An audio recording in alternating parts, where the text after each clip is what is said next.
It's 8 a.m. on a Sunday morning, and I've just been woken up by some banging on my bedroom door. I hear my flatmate Andy yell out at me, "Kwong, he's gone." And I'm lying in bed thinking, what? Who's gone? Shit. As I crawl out of bed, I open the door and I see Andy standing there. I look out into our 2-bedroom apartment. I look into the lounge. I look into the kitchen. And I realize our dog Momo is missing.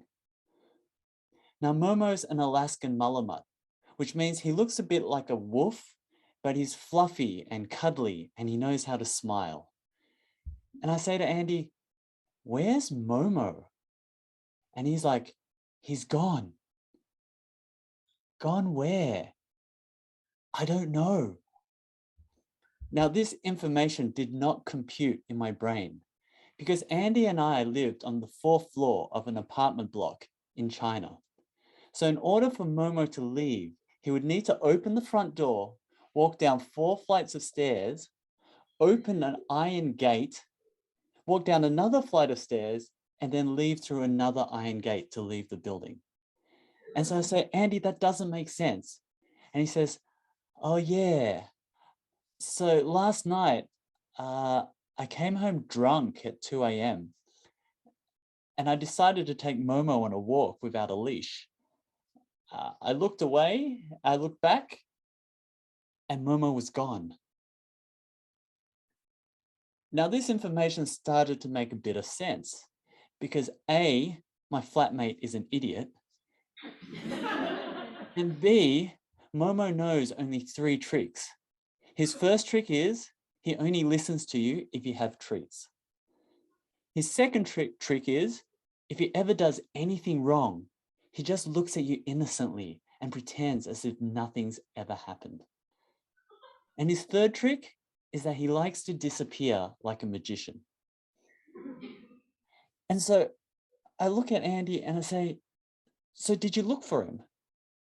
And Andy's like, "Oh yeah, I looked for him for about 10 minutes. And then like the alcohol kicked in and I just wanted to go to sleep. So I just came back upstairs to sleep." And I'm like, "What?" And he said, "Oh, don't worry, Kwong. I just figured that once Momo got bored, he'll just come back and wait outside our front door." And I'm thinking, are you an idiot? Did you get a college degree? How on earth is a dog meant to go past 2 iron doors, walk up 4 flights of stairs, and then patiently sit in front of our front door? And he's like, "Oh yeah." And so I quickly get dressed, I grab a bag of doggy treats, and we both split off in different directions to look for Momo. I go off to the park where I usually take him, and he pees in front of every single tree, but he's not there. And so I go down this side street where all the food stalls come out at night, and he loves to snack on the food on the ground, and he's not there. And so I go out towards the stadium where I take him for walks and where he loves to poop on the ground when I don't have a poop bag, and he's not there.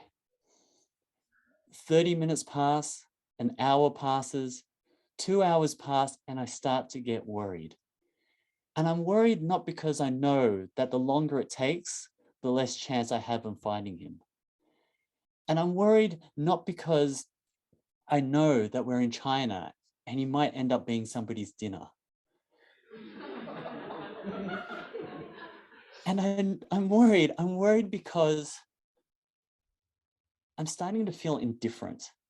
I'm starting to think maybe it works out better if we can't find him.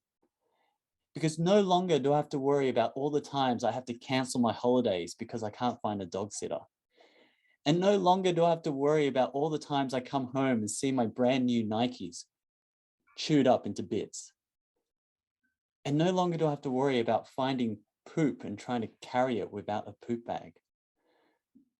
And so I give myself 30 more minutes. I walk down the street, I see some security guards, I say, "Have you seen my dog?" And they say no. I see some strangers walk by, I say, "Have you seen my dog?" And they say no. And I walk into this pet shop and I ask them if they've seen my dog.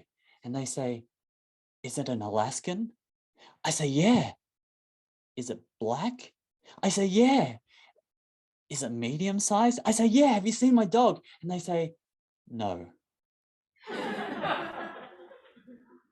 They turn around a computer screen and they point to a social media post of a man who's just found an Alaskan.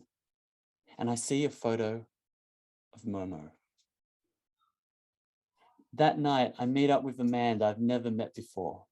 And in the distance, I see this black Alaskan that's all fluffy and furry run towards me with his tail waggling and his tongue sticking out. He pounces on me and I give him this amazingly big hug and I start to cry. That day, I almost lost my dog, but I found my love for him. And the worst thing is, he just looked really innocent and pretended as if nothing ever happened.